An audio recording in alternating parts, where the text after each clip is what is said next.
Have you ever looked at an AI-generated face and wondered, how did the computer dream this up? It's not copying a photo, it's creating something brand new. Today, we are decoding one of the most fundamental tools in generative AI, the Variational Autoencoder, or VAE. If you want to understand how AI imagines new data, you need to understand this. First, let's verify where we stand. Traditional AI is like a critic. It looks at a picture and says, that is a cat. A VAE is different. It is a generative model. It's like an artist.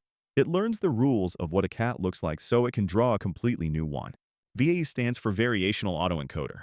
It's a type of neural network that learns to compress data and then reconstruct it, but with a special twist that creates creativity. Think of a VAE like a sandwich with 3 layers. Layer 1 is the encoder. Layer 2 is the latent space. Layer 3 is the decoder. The encoder takes your input, say, a photo of a dog, and compresses it. But here is the magic. Unlike a standard autoencoder, it doesn't compress it into a single fixed code. It compresses it into a probability distribution. This means it doesn't tell the computer, this dog is exactly at point X. It says, this dog is somewhere in this general area of fluffy, brown things. This area is called the latent space. Then, the decoder takes a random sample from that area and tries to rebuild the original image. Because there is a little bit of randomness, the decoder learns to understand the structure of the data, not just memorize pixels. Why do we need the variational part? If you use a standard autoencoder, the latent space has gaps.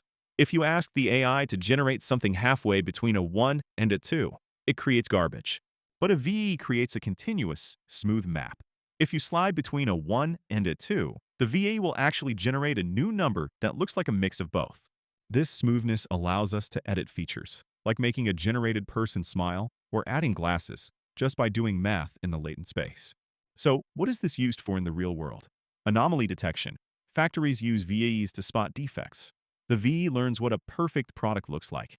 If a broken part comes along, the VAE fails to reconstruct it properly, triggering an alarm.